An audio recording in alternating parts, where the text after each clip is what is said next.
देखो इंटीग्रेशन में आपको क्या करना पड़ेगा, सबसे पहले आपको पूरे फॉर्मूलेज याद होने चाहिए। आपको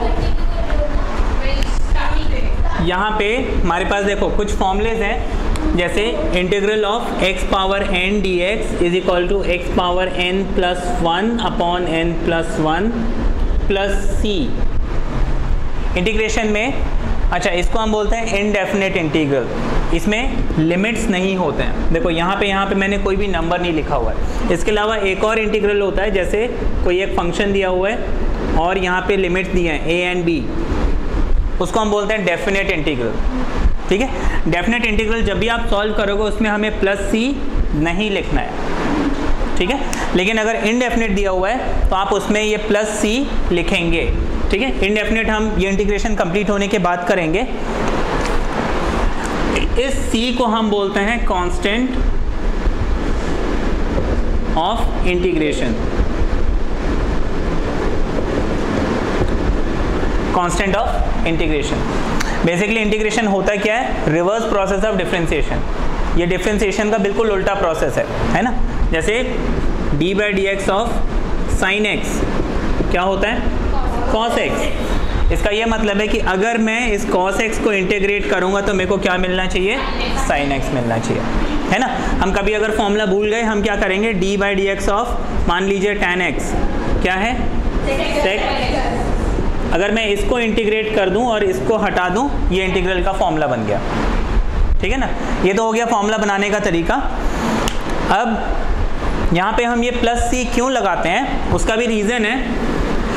देखो मान लीजिए y इज इक्वल टू, आपको मैंने बोला x पावर 5 प्लस 7, तो dy बाई डी एक्स क्या होगा, 5x पावर 4। मान लीजिए y is equal to x power 5 plus 12 दिया हुआ है, तो dy बाई डी एक्स क्या होगा, 5x power 4।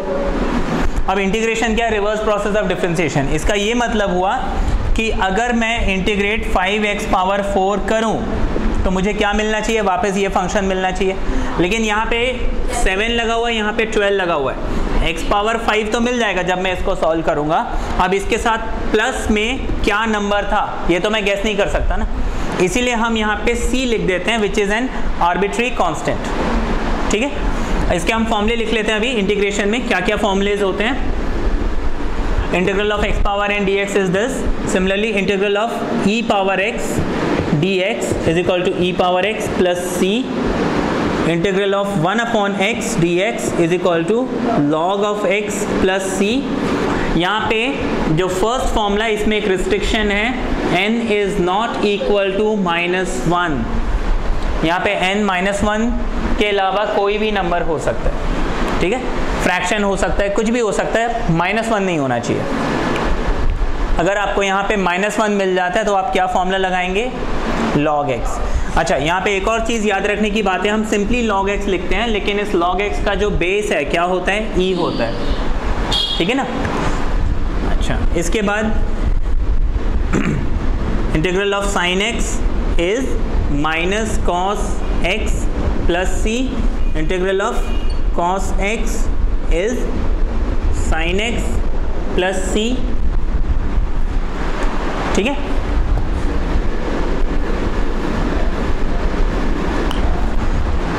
Integral of sec square x is equal to tan x plus c। cosec square x is equal to minus cot x plus c। Integral of sec x tan x dx is equal to sec x plus c। ठीक है, आपको इस plus c को हर indefinite integral में लगाना है।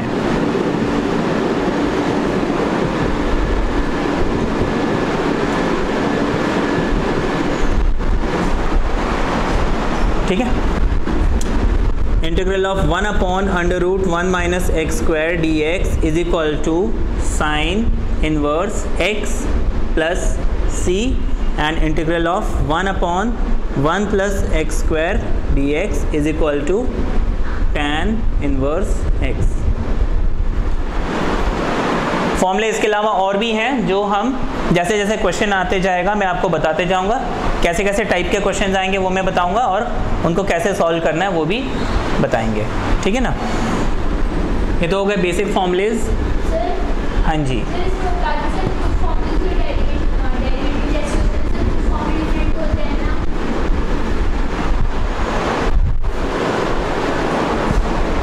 कुछ फॉर्मूले अलग होते हैं, माना कैसे?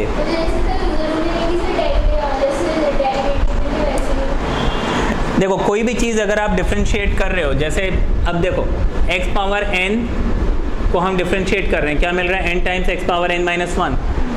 अगर मैं इस चीज़ को इंटीग्रेट करूंगा तो मेरे को x पावर n मिलेगा। लेकिन अगर हम ये सोचें कि मेरे को dy dx of x power n जो है वो n times x power n minus 1 मिला, तो फिर integral of x power n मेरे को उसी फॉर्मेट में मिले, ऐसा नहीं है, थोड़ा सा वेरी करेगा, लेकिन हाँ डेरिवेटिव और उसका एंटी डेरिवेटिव दोनों इंटर रिलेटेड होंगे। मैं अगर इस चीज़ को इंटीग्रेट करूं मेरे को x पावर n मिलेगा, ठीक है।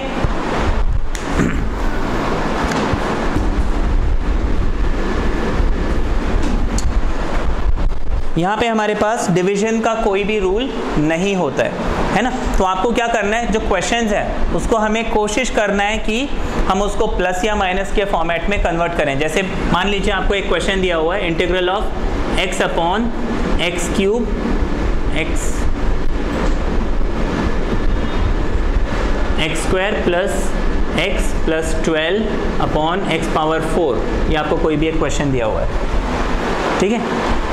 अब हमारे पास जैसे कोशेंट रूल डिफरेंशिएशन में तो है लेकिन इंटीग्रेशन में है नहीं है, तो हम यहाँ पे क्या करेंगे, इसको कोशिश करेंगे कि इसको स्प्लिट कर दें, ठीक है। अब देखो ये x पावर 4 जो डिनोमिनेटर में है वो स्प्लिट हो सकता है। मैं इसको लिख सकता हूँ x square by x power 4 dx plus, मैं सबको अलग अलग इंटीग्रेट कर लेता हूँ, इसको हम लिख लेंगे x upon x power 4 dx। ये dx जो है सबके साथ लगेगा, कंफ्यूजन, हाँ। इसको हम लिख लेंगे integral of 12 upon x power 4 dx। अभी मैं सिर्फ जनरल बता रहा हूँ इंटीग्रेशन हम कैसे करते हैं, फिर हम इसके टेक्निक्स पे अभी थोड़ी देर में आएंगे, है ना। इसमें कैसे कैसे टाइप के क्वेश्चन हैं और कैसे कैसे हमें करना है, इसको फिर हम सॉल्व कर सकते हैं। ये आपको मिल जाएगा integral of 1 upon x square d x plus ये आ जाएगा 1 upon x cube D x plus 12 constant है तो उसको हम बाहर ले लेते हैं।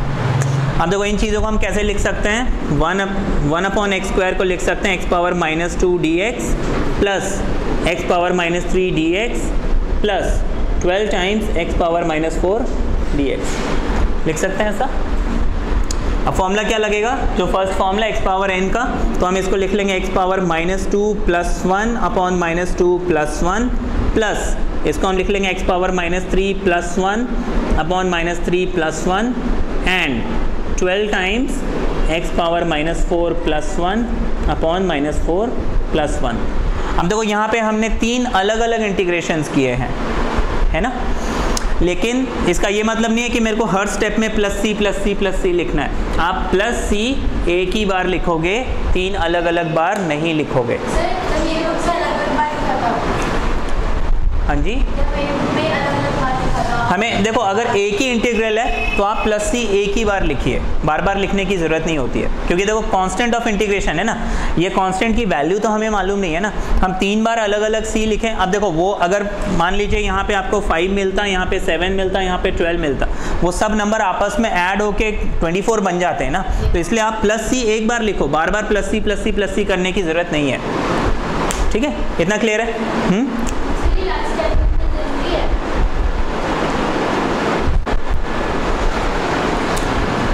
आपको बताते हैं इंटीग्रेशन में हमारे पास सबसे पहले तो एक बेसिक सा क्वेश्चन है, जैसे आपको दिया हुआ है 2x plus 3 whole square dx, ये क्वेश्चन दिया हुआ है ना। अब इस क्वेश्चन को मेरे को क्या करना है, सॉल्व करना है। अब यहाँ पे क्या कर सकता हूँ मैं, a plus b whole square का फॉर्मूला लगा के, है ना, ये हो जाएगा 4x स्क्वायर, है ना, a square which is 2x का whole square plus 3 square plus 2 into 2x into 3, ऐसे लिखेंगे। a plus b whole square का यही होता है फॉर्मूला।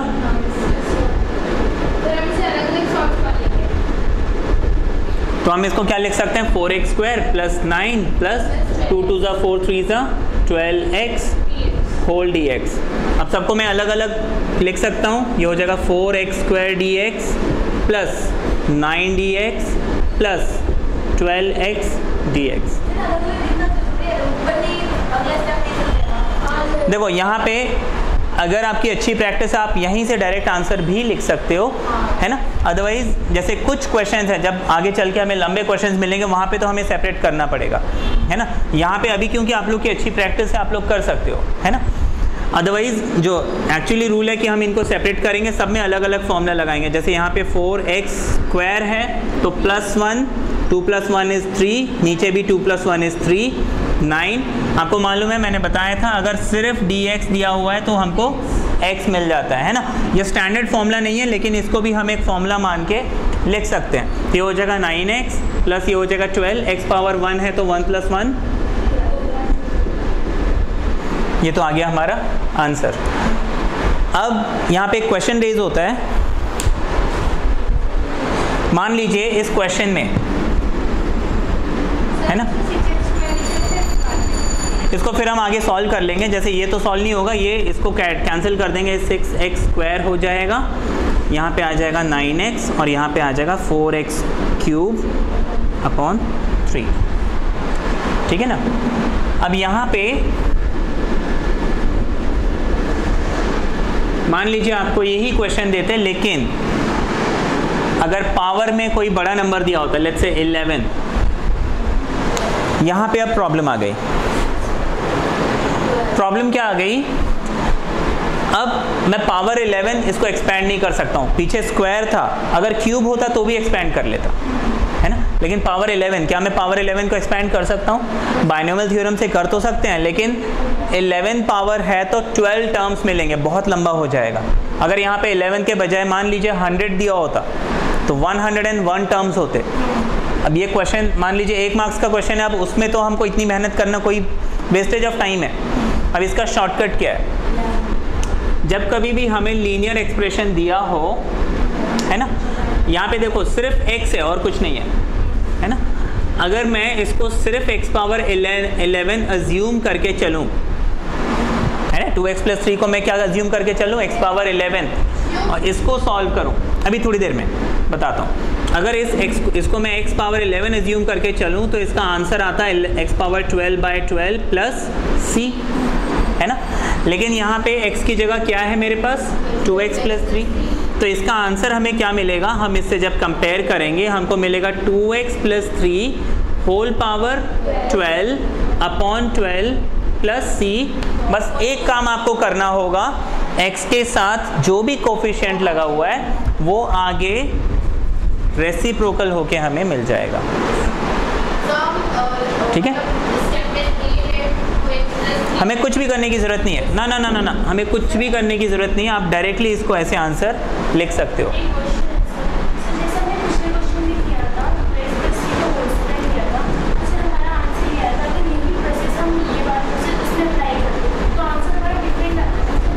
आंसर डिफरेंट आता नहीं, आंसर वही आता, वो कंसाइज हो जाता। देखो अगर 2x + 3 होल स्क्वायर हमने उस मेथड से सॉल्व किया तो वो एक्सपैंड होके मिल गया, राइट। अगर मैं इसको इस मेथड से करूं ये आ जाएगा 1/2 2x + 3 होल पावर 3 अपॉन 3, यानी 1/6 2x + 3 का होल क्यूब। अगर मैं इस क्यूब को एक्सपैंड करूं ये आंसर भी मेरे को वही मिलेगा जो मैंने इसको एक्सपैंड करके फिर सॉल्व किया था। बट द डिफरेंस इज यहाँ पे हमें क्या हुआ, आंसर जल्दी मिल गया और इजीली मिल गया, ठीक है। हम यही मेथड करेंगे, हाँ, ऐसे क्वेश्चंस में उसका टेक्निक अलग है ना। This is valid only for linear expression, ठीक है ना। अगर हमें लीनियर एक्सप्रेशन दिया है, मान लीजिए आपको दिया है sec² 5x प्लस 12। अब देखो मैं इस पूरे एक्सप्रेशन को, ये लीनियर एक्सप्रेशन है ना, लीनियर एक्सप्रेशन है, तो इसको हम क्या करेंगे, अगर मान लीजिए यहाँ पे sec स्क्वायर x होता तो क्या आंसर आता, tan x आता है ना। हम इस पूरे को x मान के क्या करेंगे, इसको लिख लेंगे tan of 5x plus 12 plus c, और x के साथ जो भी कोफिशिएंट लगाया उसको हम क्या करेंगे, रेसिप्रोकल कर देंगे। ये हमारा आंसर आ गया। ठीक है, क्लियर है ये टेक्निक। ठीक है, यहाँ पे जैसे मान लीजिए और एक एग्जांपल हम दे देते हैं, 1/3x प्लस 2। यहाँ पे देखो 1/3x प्लस 2, अगर मैं सारे नंबर्स हटा देता तो यहाँ पे क्या हो जाता, 1/x dx हो जाता। अब 1/x का इंटीग्रल क्या है, log x है ना, तो यहाँ पे आंसर क्या आ जाएगा, log of 3x plus 2 plus c, यहाँ पे हम मॉड लगा लेंगे। ठीक है, और x के साथ जो कोफिशिएंट लगा हुआ है उसको मैं रेसिप्रोकल कर दूंगा। ये आ गया मेरा आंसर। ठीक है, इसको आप चाहो तो log of 3x plus 2 mod में होल अपॉन 3 प्लस c ऐसे भी लिख सकते हैं। It's one and the same thing. ठीक है, इतना क्लियर है, ये टेक्निक क्लियर है। इसके बाद हम, ये तो हो गया एक बेसिक सा क्वेश्चन, इसके बाद हम क्या करेंगे, इसकी टेक्निक्स पढ़ेंगे।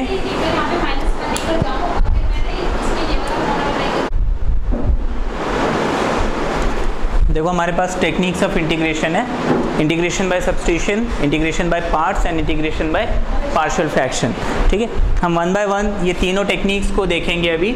सबसे पहले integration by substitution. Integration by substitution में हमारे पास देखो अलग अलग आपको क्वेश्चंस मिलेंगे और उनको हमें सॉल्व करने की टेक्निक्स हम देखेंगे। अभी जैसे जो आपको मैंने शॉर्टकट बताया था, जैसे आपको बोला है साइन ऑफ 7 - 4x dx, इसको मेरे को क्या करना है, सॉल्व करना है। ठीक है, अभी हम अगर इसमें शॉर्टकट लगाते हैं तो शॉर्टकट के हिसाब से साइन का इंटीग्रल क्या होता है, माइनस कॉस 7 - 4x, ठीक है, प्लस c, और x के साथ जो कोफिशिएंट लगाए -4 वो हम क्या करेंगे, नीचे लगा लेंगे, है ना। ये माइनस माइनस कैंसिल हो गया तो हमको मिल गया cos of 7 - 4x upon 4 plus c, ये आ गया, है ना। अब ये जो शॉर्टकट है इसका भी एक लॉजिक है, ये जो हम सीधे सीधे आंसर निकाल रहे हैं इसका भी एक लॉजिक है, उस लॉजिक को हम समझ लेते हैं। देखिए यहाँ पे हमने क्या करना है, इस 7 - 4x को सब्स्टिट्यूट करना है। Let 7 - 4x is equal to t। हम क्या करेंगे, डिफरेंशिएटिंग बोथ साइड,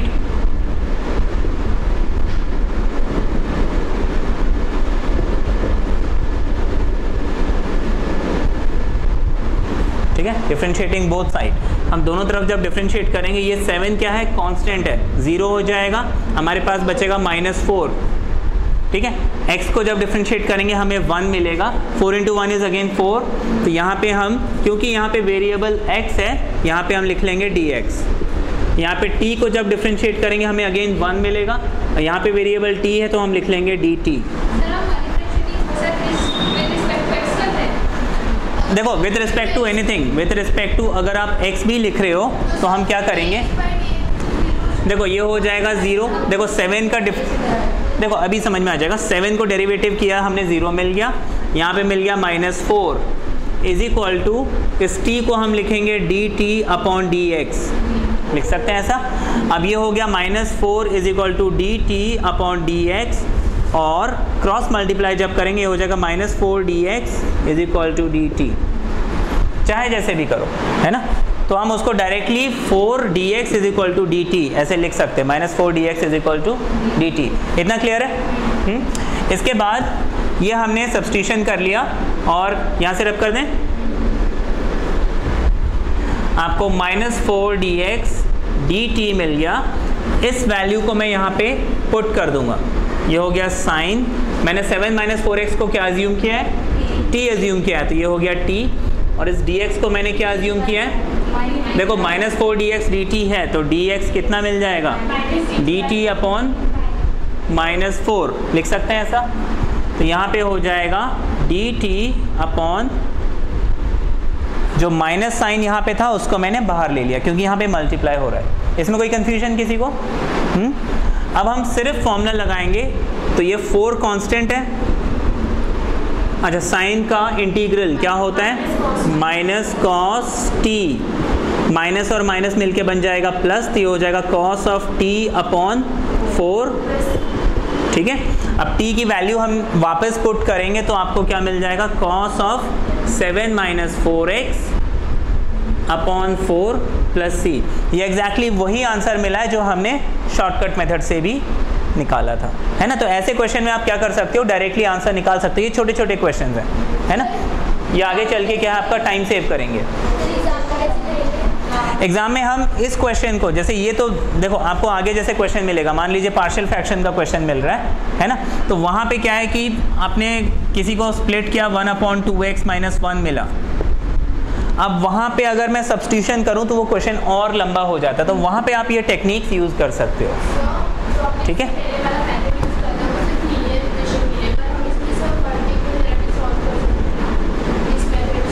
सब्स्टिट्यूशन से कर सकते हैं। ठीक है, अभी आपको एक्सप्लेन करते हैं।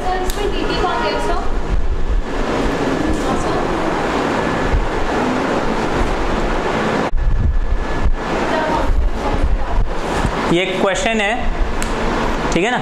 इस क्वेश्चन को हमें सॉल्व करना है। अभी देखो यहाँ पे इस 1 को हम साइन और कॉस के फॉर्म में क्या लिख सकते हैं, sine square x plus cos square x dx, नीचे लिख लेंगे sine square x and cos square x।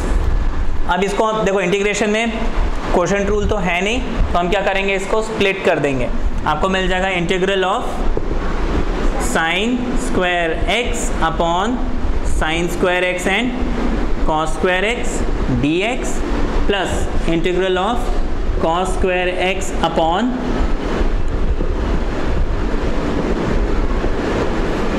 यहाँ पे ये साइन और साइन कैंसिल हो गया, हमारे पास आ गया 1 upon cos square x dx plus यहाँ पे कॉस एंड कॉस कैंसिल हो गया, 1 upon sine square x dx। Now what is 1 upon cos and 1 upon sine is cosec, है ना। 1 अपॉन कॉस सेक है और 1 अपॉन साइन कोसेक। अब सेक स्क्वायर x, इसका फॉर्मूला क्या है, tan x।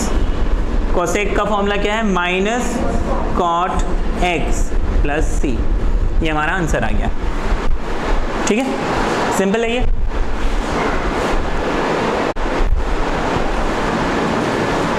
आपको ये क्वेश्चन दिया हुआ है, देखो जब भी आपको साइन और कॉस प्रोडक्ट के फॉर्म में मिलता है ना, साइन और कॉस प्रोडक्ट के फॉर्म में मिलता है। अब यहाँ पे देखो 2 सिचुएशंस हैं, साइन का जो एंगल दिया हुआ है और कॉस का जो एंगल दिया हुआ है वो सेम है, और दूसरा सिचुएशन है ये दोनों एंगल डिफरेंट है। अगर एंगल सेम है तो आप क्या करोगे, 2 sine theta cos theta is what, sine 2 theta, हम ये फॉर्मूला लगा लेंगे। लेकिन अगर ये एंगल डिफरेंट है, वो स्पेशल केस है, वो हम आगे चल के करेंगे। उसमें फॉर्मूला होता है 2 sine a cos p is equal to sine of a plus b plus sine of. ऐसे हमारे पास 4 फॉर्मूलेज हैं, है ना। वो 4 फॉर्मूलेज हम बाद में जब इनका टाइप करेंगे उसमें करेंगे। अभी हम इस क्वेश्चन को देखते हैं। यहाँ पे हम क्या करेंगे, इसमें 2 साइन थीटा कॉस थीटा वाला हमें फॉर्मूला लगाना है। 2 sine theta cos theta is sine 2 theta. अब यहाँ पे 2 तो है ही नहीं, है ना। अब जब 2 नहीं है तो मैं इसको क्या कर सकता हूँ, 2 यहाँ पे मैं लगा देता हूँ। क्यों, क्योंकि मेरे को फॉर्मूला बनाना है। अब ये 2 मैंने अपनी मर्जी से लगाया, क्वेश्चन में तो था नहीं, तो मैं क्या करता हूँ, डिवाइड भी कर देता हूँ। देखो 2 multiply by 2 and divided by 2, मतलब मैं इसमें कोई भी चेंज नहीं कर रहा हूँ क्योंकि ये कैंसिल हो जाएंगे आपस में। तो हम इसको लिख लेंगे 2 sine ax plus b cos ax plus b dx। ठीक है, इतना लिख सकते हैं। इसको हम लिख सकते हैं half integral of 2 sin theta cos theta हो जाएगा sin 2, ये पूरा ये आ गया।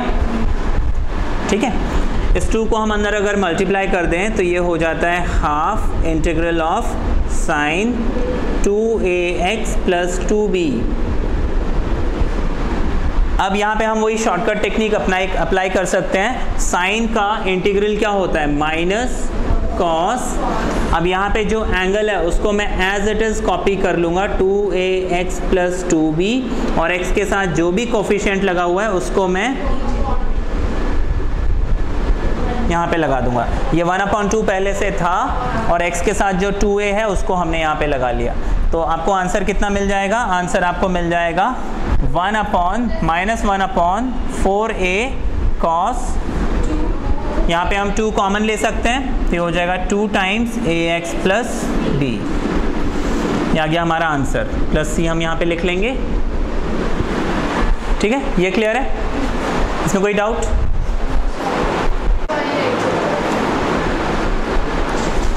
अच्छा, यहाँ पे हमको 3x plus 2/4x plus 5 whole cube, ये आपको फर्स्ट टाइप ऑफ क्वेश्चन दिया हुआ है। इस क्वेश्चन को हम कैसे करेंगे? ये सब्स्टिट्यूशंस के अब हम क्या कर रहे हैं? पार्ट्स कर रहे हैं। सब्स्टिट्यूशन में आपको कैसे कैसे क्वेश्चंस मिल सकते हैं और कैसे कैसे क्वेश्चंस आपको करने हैं, है ना, कैसे कैसे सॉल्व करने की टेक्निक है। यहाँ पे देखो, डिनोमिनेटर में एक अलग लीनियर एक्सप्रेशन है, न्यूमरेटर में एक अलग लीनियर एक्सप्रेशन है। तो इसको हम कैसे करेंगे? यहाँ पे हम क्या करेंगे? जो न्यूमरेटर है, ठीक है, जो न्यूमरेटर है इज इक्वल टू, हम लिख लेंगे some value lambda into denominator plus mu. Lambda into denominator कितना है? 4x plus 5 plus mu. ठीक है, numerator is equal to some value lambda into denominator plus mu. ये लैम्डा और म्यू क्या है? कोई भी कॉन्स्टेंट्स हैं। ठीक है, अब इसकी वैल्यू हमें निकालनी है। यहाँ पे हम क्या करेंगे? इसको अंदर मल्टीप्लाई कर देते हैं। It becomes 4 lambda x, lambda into 4x हो जाएगा 4 लैम्डा एक्स। ठीक है, प्लस लैम्डा इंटू 5 हो जाएगा 5 लैम्डा प्लस म्यू। ठीक है, यहाँ पे चाहे तो हमें पावर दिया हो, रूट दिया हो, कुछ भी दिया हो, हम सिर्फ लीनियर एक्सप्रेशन और लीनियर एक्सप्रेशन आपस में कंपेयर करेंगे। हम पावर से कंसर्न नहीं है। यहाँ पे पावर 10 दिया हो तो भी हम लीनियर एक्सप्रेशन ही लेंगे। ठीक है ना? अच्छा, ये मिल गया। अब हम क्या करेंगे? कोएफिशिएंट्स को कंपेयर करेंगे।